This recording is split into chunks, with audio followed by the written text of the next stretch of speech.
சரி, நெக்ஸ்ட் ஒரு டான்ஸ் இருக்குல்ல, அது வந்து நமக்கு ரொம்ப ஃபேவரட்டான ஒரு டான்ஸ்க்கா. அதாவது அப்படியா? சாங். ஓ சரி, டான்ஸா பார்த்துடலாம்.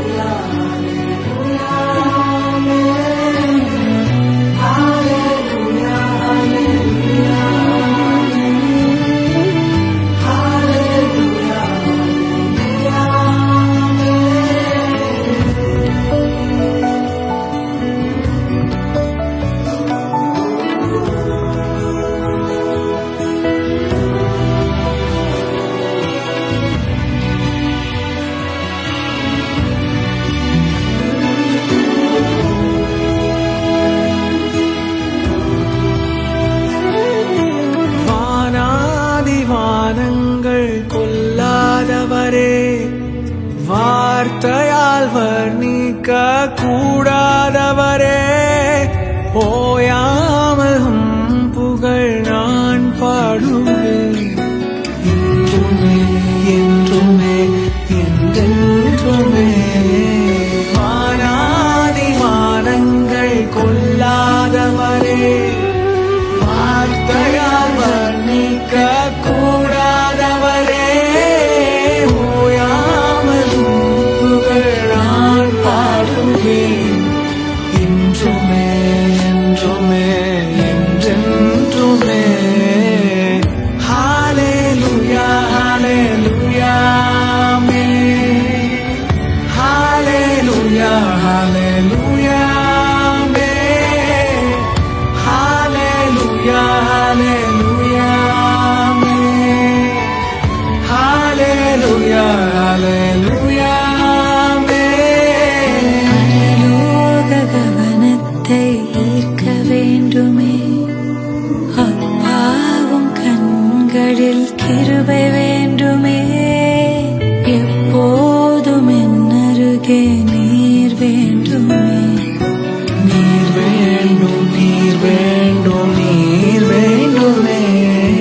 பரலோக கவனத்தை ஈர்க்க வேண்டுமே, அப்பாவும் கண்களில் கிருபை வேண்டுமே, எப்போதும் என் அருகில் நீர் வேண்டுமே.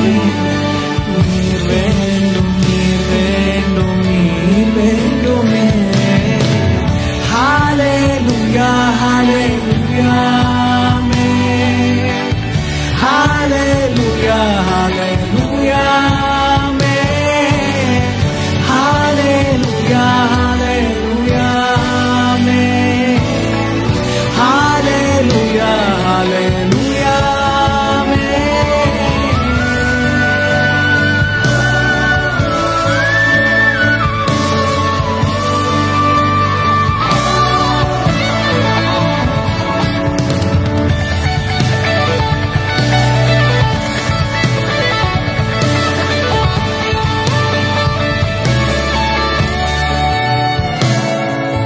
விலகாத பிரியாத உன் சமூகமே, அதுதானே நிரந்தர சுதந்திரமே. வேறொன்றும் வேண்டாம், நீர் போதுமே. நீர் போதும் எப்போதும் நீர் போதுமே. விலகாத பிரியாத உன் சமூகமே, அதுதானே நிரந்தர சுதந்திரமே. வேறொன்றும் வேண்டாம், நீர் போதுமே. நீர்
அக்கா செமையா பண்ணாங்கல்ல.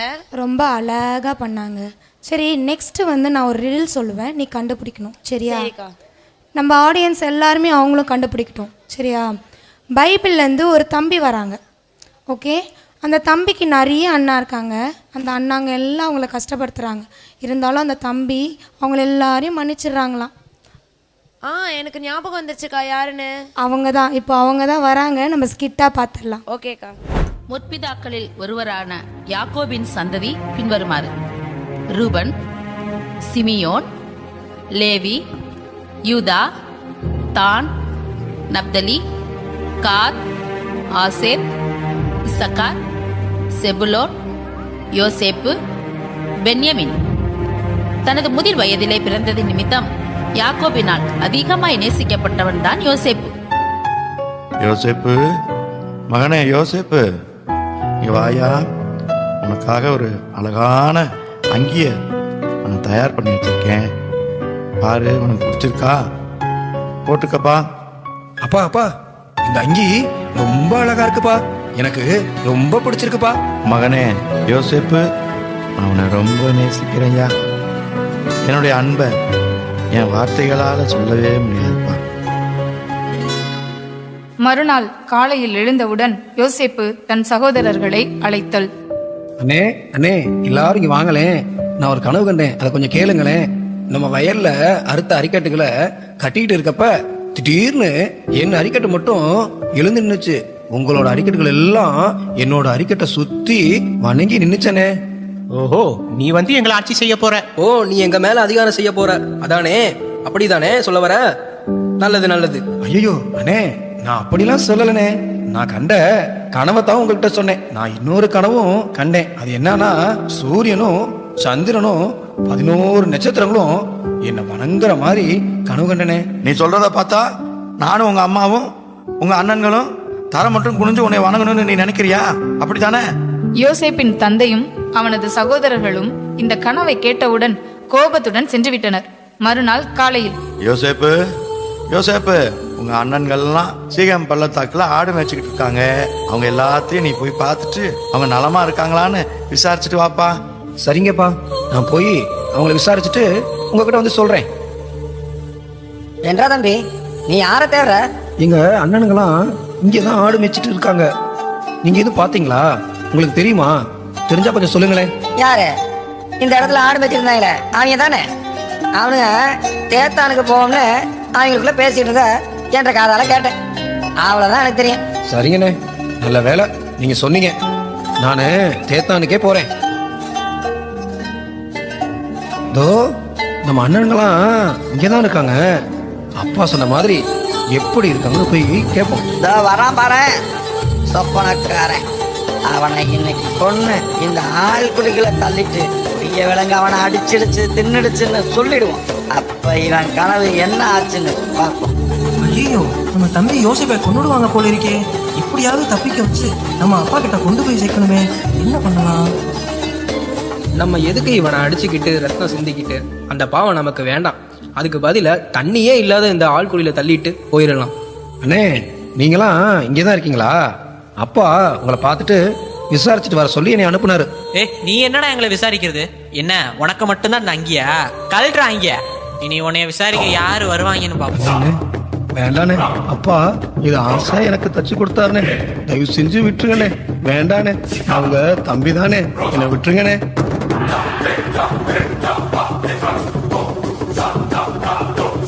அப்பா, ரொம்ப நாளா நம்ம நினைச்சது இப்பதான் நடந்திருக்கு. மனசுக்கே இப்பதான் நிம்மதியா இருக்கு. எல்லாரும் வாங்க, நம்ம இப்ப சந்தோஷமா சாப்பிடலாம். இதோ அங்க பாருங்க, இஸ்மவேலர் கிளையாத்துல இருந்து எகிப்துக்கு வியாபாரம் செய்ய வராங்க போல இருக்கு. அவங்க கையில நறுமண பொருளும் தைலமும் வெள்ளை போலும் இருக்கிற மாதிரி தெரியுது. சொல்றதுனால நமக்கு எந்த லாபமும் இல்லை. அதுவும் இல்லாம அவன் நம்ம ரத்தத்துக்கும் சதையுமா இருக்கான். இவனை இந்த இஸ்மவேலர்கிட்ட வித்துட்டா 20 வெள்ளி காசாவது கிடைக்கும். ஆமா, நீ சொல்றதும் சரிதான். நம்ம போய் அந்த குழியில இருந்து அவனை தூக்கி இஸ்மவேலர்ட்டே வித்துருவோம். அப்பாடா, இவனை ஒரு வழியா ஒழிச்சிட்டோம். இவனை மிருகம் அடிச்சு கொன்னுருச்சுன்னு எப்படியாவது நம்ம அப்பாவை நம்ப வச்சிருவோம். என்ன நான் சொல்றது சரிதானே? நீ சொல்றது சரிதான். ஒரு ஆட்டை அடிச்சு அந்த ரத்தத்துல இவன் அங்கேயே நினைச்சு மிருகம் அடிச்சிருச்சுன்னு அப்பா கிட்ட கொடுத்து நம்ம வச்சிருவோம். அதுவும் சரிதான். அப்பா அப்பா, நாங்க வர வழியில இந்த அங்கி கடந்துச்சு. இது உங்க மகன் யோசேப்போடுதானா? பாருங்க. ஐயோ ஐயோ, இது என் செல்ல மகன் யோசேப்போட அங்கியாச்சே. அப்படின்னா என் மகன் ஏதோ ஒரு துஷ்டபர்கம் அடிச்சு அவனை கொண்டுடுச்சான். என் செல்ல மகன் செத்துட்டானா? ஐயோ யோசேப்பு, நீ இல்லாம நான் என்ன பண்ண போறேன்? நான் உன்னை விட்டுட்டு எப்படியா வாழ போறேன்? எகிப்துக்கு அடிமையாய் சென்ற யோசேப்போடு கூட கர்த்தர் இருந்தார். கர்த்தர் யோசேப்போடு இருக்கிறதை போத்திபார் கண்டு யோசேப்பை தன் வீட்டுக்கும் தனக்கு உண்டான எல்லாவற்றிற்கும் விசாரணைக்காரனாக்கினார். கர்த்தர் யோசேப்பின் நிமித்தம் போத்திபார் வீட்டை ஆசீர்வதித்தார். போத்திபார் மனைவியின் இச்சையால் வீண் பழி சுமத்தப்பட்ட யோசேப்பு சிறையில் அடைக்கப்பட்டார். என்னோட அண்ணன்களால அடிமையா இந்த போத்திபார்ட்ட வந்தேன். சாப்பாடுங்கிற உன்னை தவிர மற்ற எல்லாத்துலேயும் என்னை அதிபதியா வச்சார். ஆனா அதனால என்ன நன்மை? ஒன்றும் இல்லை. போத்திபாரோட மனைவியே என் மேல வீண் பழி சுமத்தினால இப்படி தண்டனை அனுபவிக்க வேண்டியதா போச்சு. என்னால இதை தாங்கவே முடியல. என்ன பண்றது? யார்கிட்ட சொல்லுவேன்? கர்த்தர் தான் எனக்கு துணையா இருக்கணும்.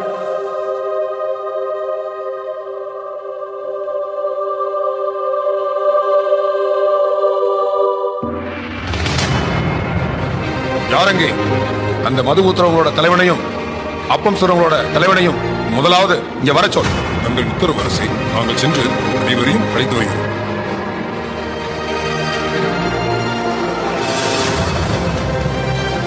எனக்கு எதிராக நீங்கள் குற்றம் செய்கிறீர்கள். என்ன தைரியம் உங்களுக்கு? அரசே, எங்களை மன்னியும். என்ன மன்னிப்பா? உங்களுக்கு மன்னிப்பே கிடையாது. யாரங்க இவர்கள்? சிறையில் அடையுங்கள்.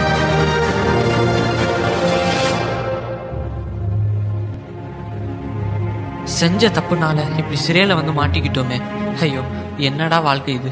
இப்படியே புலம்பிக்கிட்டே இருக்கனால ஒரு பிரயோஜனமும் இல்ல. பேசாம தூங்குற வேலையை பாரு.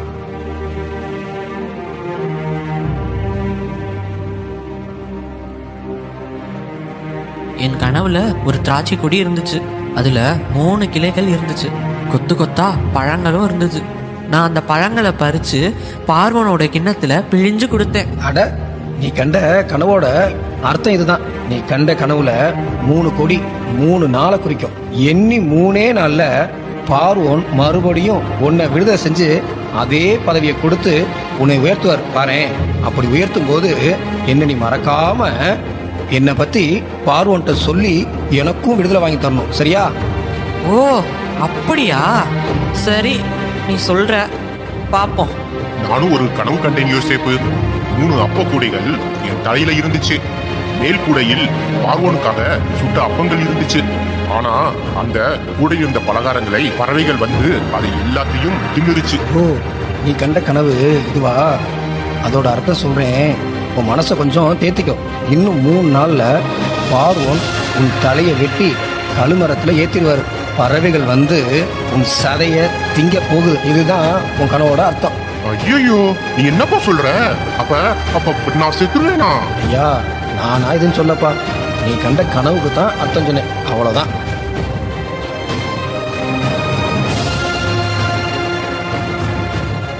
இரண்டு வருடங்களுக்கு பிறகு பார்வோனின் அரண்மனையில். யாரங்கே முதல்ல எகிப்துல இருக்கிற எல்லா ஞானிகளையும் மந்திரவாதிகளையும் வர சொல். இரவு கண்ட கனவு என்ன ரொம்ப கலங்க வச்சிருச்சு. அதுக்கு முதல்ல எனக்கு அர்த்தம் தெரிஞ்சுக்கணும். உடனே வர சொல். தங்கள் உத்தரவு அரசே, நாங்கள் சென்று அனைவரையும் அழைத்து வருகிறோம். மன்னா மன்னா, இப்பதான் என் நினைவுக்கு வருது. நானும் அப்பம் செய்கிற தலைவனும் சிறையில் இருந்தப்ப எங்களோட இருந்த எபிரேன் ஆகிய யோசேப்னு ஒருத்தன் அங்க 2 பேரும் கண்ட கனவுக்கு சரியான விளக்கத்தை கொடுத்தான் மன்னா. அது மட்டும் இல்ல, அவன் சொன்ன மாதிரியே நடந்துச்சு மன்னா. என்ன கனவுகளுக்கு விளக்கம் சொல்கிறான்? நிஜமாவா? அவன் என் கனவுக்கு அர்த்தம் சொல்லுவானா? எங்கே? அவனை சீக்கிரமாக வர சொல்.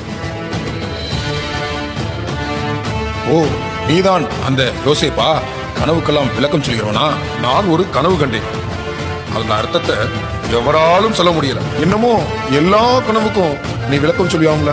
எங்க என் கனவுக்கு விளக்கம் சொல்ல முடியுமா? அரசே, நான் அல்ல, தேவனே உமக்கு மங்களமான மறு உத்தரவு அருள்வாராக. அரசே, நீங்கள் கண்ட கனவை இப்போது என்னிடம் சொல்லுங்க. நான் தூங்கிட்டு இருந்தப்ப ஒரு கனவு வந்துச்சு. நான் இந்த கனவுல நைல் நதிக்கரையில நின்றுகிட்டு இருந்தேன். அங்க அழகா கொளுத்த 7 பசுக்கள் நதியிலிருந்து கரைக்கு வந்து கோர புற்களை மேய்ஞ்சுக்கிட்டு இருந்தது. அதே சமயம் கேவலமா இருக்கிற 7 பசுக்கள் வந்து அந்த அழகான 7 பசுக்களையும் அப்படியே விழுங்கிடுச்சு. இந்த கனவை பார்த்து ரொம்ப பயந்து போயிட்டேன். உடனே தூக்கத்துல இருந்து நான் எழுந்திருச்சு கொஞ்ச நேரம் தூங்கவே முடியல. சில மணி நேரம் கழிச்சு கண்ணை அசந்துட்டேன். மீண்டும் ஒரு கனவு கண்டேன். அது என்னன்னா, ஒரு தாள்ல நல்லா செழிப்பா 7 கதிர்கள் முளைச்சிருந்தது. அதே சமயம் சாவியான 7 கதிர்கள் வந்து அந்த நல்ல கதிர்களை விழுங்கிருச்சு. எகிப்து தேசம் முழுவதும் 7 வருஷம் நல்ல விளைச்சல் இருக்கும். அதுக்கப்புறம் 7 வருஷம் ரொம்ப பஞ்சம் வந்து தேசத்தையே பாழாக்கிடும். இந்த காரியம்தான் தேவனால முன்கூட்டியே நிச்சயிக்கப்பட்டிருந்து உங்க கனவுல வெளிப்படுத்தியிருக்கிறார். அதனால நீங்க இப்ப என்ன பண்ணணும்னா, விவேகமும் நல்ல ஞானமும் உள்ள ஒரு மனுஷனை தேடி இந்த எகிப்து தேசத்துக்கே அவனை அதிகாரியா நியமிச்சு அவனை இந்த தேசத்துல விளைகிற விளைச்சல்ல 5ல் 1 பங்கை வாங்கி சேமிச்சு வைக்க சொல்லுங்க. எல்லோரும் கேளுங்கள். தேவ ஆவியை பெற்ற இந்த மனுஷனை போல வேற யார் இருப்பான்? தேவன் உனக்கு இந்த காரியத்தை வெளிப்படுத்தினதுனால உன்னை போல விவேகமும் ஞானமும் உள்ளவன் வேறு ஒருத்தனும் இல்லை. அதனால சிங்காசனத்துல மட்டும் நான் அந்த எல்லாவற்றிற்கும் அதிகாரியா இன்று முதல் நான் உன்னை நியமிக்கிறேன். பிள்ளைகளா, நீங்க இப்படி ஒருத்தர் பார்த்துக்கிட்டு இருந்தா என்ன ஆகுறது? இப்படியே இருந்தோம்னா பஞ்சத்துல நம்ம எல்லாரும் சாவ வேண்டியதுதான். எகிப்துல தானியம் இருக்குன்னு கேள்விப்பட்டேன். நீங்க எல்லாரும் அங்க போய் இந்த பணத்தை கொடுத்து தானியம் வாங்கிட்டு வாங்க. அப்படியாவது குழப்பம்.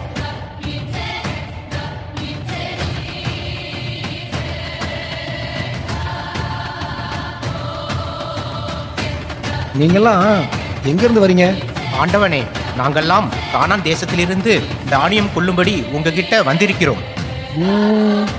எனக்கு உங்களை பார்த்தா அப்படி தெரியலையே. எங்க தேசத்தை வேவு பார்க்க வந்தவங்க மாதிரி இல்ல இருக்கு. நாங்க எல்லாரும் ஒரு தகப்பன் பெற்ற பிள்ளைங்க தான். நாங்க வேவுக்காரர் அல்ல. தயவு செய்து எங்களை நம்புங்க. இல்லவே இல்லை. நான் அடிச்சு சொல்லுவேன், நீங்க வேவுக்காரங்க தான். எங்களை மன்னிச்சிருங்க ஆண்டவனே. நீங்க நினைக்கிற மாதிரி நாங்க வேவுக்காரங்க இல்ல. கானான் தேசத்துல ஒரு தகப்பனுக்கு பிறந்தவங்க. நாங்க 12 பேரு. எங்க கடைசி தம்பி எங்க அப்பா கிட்ட இப்ப இருக்கான். இன்னொரு தம்பி காணாம போயிட்டான். நீங்க என்ன காரணம் வேணா சொல்லுங்க. ஆர்வன் மேல நான் ஆணையிட்டு சொல்றேன், நீங்க வேவுக்காரங்க தான். வேணா நீங்க சொல்ற அந்த கடைசி தம்பியை வேணா கூட்டிட்டு வாங்க. அப்ப நான் நம்புறேன் நீங்க வேவுக்காரங்க இல்லைன்னு. நான் தான் அப்பவே சொன்னேன்ல, யோசேப்பை எதுவும் பண்ணாதீங்கன்னு. நீங்க தான் நான் சொன்னதை கேட்கவே இல்லை. அவனோட ரத்த பலி தான் இப்படி நம்மளை பாடாப்படுத்துது. என்ன எல்லோரும் பேசிக்கிட்டே இருக்கீங்க? யாரைங்க? சிமியோனை அரண்மனை காவலில் வையுங்கள். மற்ற சகோதரர்களை வெளியே அனுப்புங்கள். உதானி, இங்கே வாருங்கள்.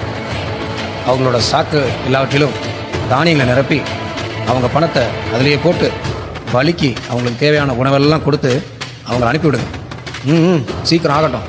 இப்படி தானியங்களை வாங்கிட்டு போற வழியில கழுதைக்கு தீவனம் வைக்கும்படியாக தங்கள் சாக்க திறந்தப்ப ஒவ்வொருவரோட சாக்கடையும் பணத்தை பார்த்தாங்க. பார்த்த உடனேயும் ஒருவருக்கொருவர் மிகவும் அதிர்ச்சியுற்றனர். எகிப்தில் நடந்த எல்லாவற்றையும் தன் தகப்பனிடம் அறிவிக்கின்றனர். ஏற்கனவே உங்களை நம்பி என் செல்ல மகன் யோசேப்பை நான் இழந்தது போதும்பா. அடுத்த பெஞ்சமினையும் நான் இழக்க விரும்பலையா. அப்பா, எங்களை நம்பி பெஞ்சமினை அனுப்புங்கப்பா. வேற வழியே இல்லை. இல்லைன்னா சிமியோனையும் நம்ம இழக்கிற மாதிரி ஆயிரும்பா. நீ சொல்றதும் சரிதான்ப்பா. பென்யாமினையும் காணிக்கைகளையும் இரட்டிப்பான பணத்தையும் அந்த அதிபதி கிட்ட கொண்டு போங்க. பென்யாமீனை அழைத்து கொண்டு எகிப்துக்கு வருதல். நீங்க சொன்ன மாதிரியே பென்யாமீனை கூட்டிட்டு வந்திருக்கோம். அது மட்டும் இல்லாம தானிய சாக்க திறந்தப்ப நாங்க கொடுத்த பணமும் அதுல இருந்தது. யாரு வச்சாங்கன்னு உண்மையாவே எங்களுக்கு தெரியல. அந்த பணத்தையும் மேற்கொண்டு தானியம் வாங்குறதுக்கு இன்னும் கொஞ்சம் பணமும் சேர்த்து கொண்டு வந்திருக்கோம். நீங்க கொடுத்த பணம் எங்க கிட்ட வந்து சேர்ந்துருச்சு. இந்த பணம் தேவனே உங்களுக்கு கொடுத்திருக்காரு. இருங்க, நான் போய் சிமியோனை போய் கூட்டிட்டு வந்துடுறேன். ஆண்டவனே, நீங்க சொன்ன மாதிரி எங்க கடைசி தம்பி பென்யாமினை அப்பா கிட்ட சொல்லி கூட்டிட்டு வந்திருக்கிறோம். உங்க அப்பா இன்னும் உயிரோட இருக்காரா? சுகமா இருக்காங்களா? ஓ, இவன் தான் உங்க கடைசி தம்பி பென்னியமினா? பென்னியமின், இங்க வா. தேவன் உனக்கு கிருபை செய்வாராக. தானி, இங்க வாரும். அந்த பென்னியமினோட பையில மட்டும் தானியத்தோட பான பாத்திரத்தை சேர்த்து கொடுங்க. மற்றவங்க பையில தானியத்தையும் அவங்க கொடுத்த பணத்தையும் போட்டு அனுப்புங்க. தானியம் கொள்ள வந்த எபிரேயர்களே, நில்லுங்கள். என்ன காரியம் செய்திருக்கிறீர்கள்? என் ஆண்டவனுக்கு தெரியாது என்று நினைத்தீர்களோ? என்ன தைரியம்! என் ஆண்டவனுடைய பான பாத்திரத்தையா நீங்கள் எடுத்து செல்கிறீர்கள்? நாங்கள் செய்த நன்மைக்கு பதிலாக நீங்கள் தீமை செய்கிறீர்களோ? நாங்க பான பாத்திரத்தை எடுத்துட்டோமா? வேணும்னா நாங்க எல்லாரும் தானிய பையை திறந்து காட்டுறோம், பாருங்க. இதோ பென்யமீனோட பையில தான் இருக்கே.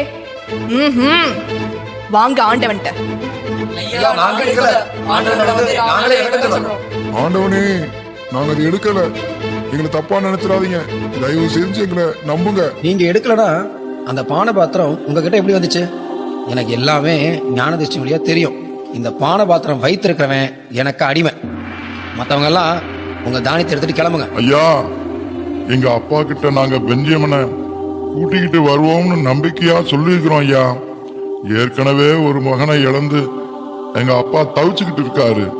இதுல பென்ஜமினை கூட்டிட்டு போகலன்னா அவர் உசுரையே விட்டுடுவாருயா. என்ன சொல்றீங்க? ஏற்கனவே ஒரு சகோதரனை இழந்துட்டாரா? யார் அது? அது அது அது வந்து ஆண்டவனே, யோசேப்புன்னு ஒரு சகோதரன். யாரு?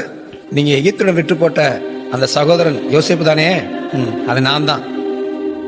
சகோதரர்களே, நீங்க யாரும் கலக்கடைய வேண்டாம், எந்த பயமும் வேண்டாம். இது தேவனோட திட்டம், அவருடைய வழி நடத்துது. இந்த இடத்துக்கு என்ன அனுப்பி எகிப்து தேசம் முழுவதுக்கும் அதிபதியா உயர்த்திருக்கிறார். இப்பொழுது நான் தான் இந்த எகிப்து தேசத்தின் அதிபதி. இறுதியில் யோசேப்பு கண்ட கனவு நிறைவேறிற்று. அது தேவனாலே ஆயிற்று. கர்த்தருக்கு பயந்து வாழ்ந்தது நிமித்தமாக கர்த்தர் யோசேப்போடே கூட இருந்தார். யோசேப்பு காரிய சித்தியுள்ளவனானான். மேலும் தன் தந்தைக்கு நேர்மையான மகனாகவும் உடன் பிறந்த சகோதரர்களுக்கு உண்மையான இளைய சகோதரனாகவும் எகிப்தின் ராஜாவாகிய பார்வோனுக்கு நம்பிக்கைக்குரிய பணியாளனாகவும் இருந்தான். எதை செய்தாலும் கடமை உணர்வோடு கர்த்தருக்கு பயந்து கீழ்ப்படிந்து செய்தான். இன்று நமக்கும் இந்த முன்மாதிரி ஒரு நல்ல பாடம். ஆகவே நம் வாழ்நாளில் கர்த்தர் நம்மோடு கூட இருக்கும்படியாக கர்த்தருடைய சித்தத்துக்கு ஒப்புக் கொடுத்து என்றும் உண்மையாய் வாழ்ந்து நம்மை தாழ்த்தி அர்ப்பணிப்போம், சிந்தித்து செயல்படுவோம். கர்த்தருக்கே மகிமை உண்டாவதாக. அருமையான ஸ்கிட்டு. யோசேப்பு மாதிரி எல்லாரும் இருந்தால் எவ்வளோ நல்லா இருக்கும்ல? ஆமாம் ஆமாம், யோசேப்பு மாதிரி இருந்தால் எல்லாருக்கும் நல்லது தான்.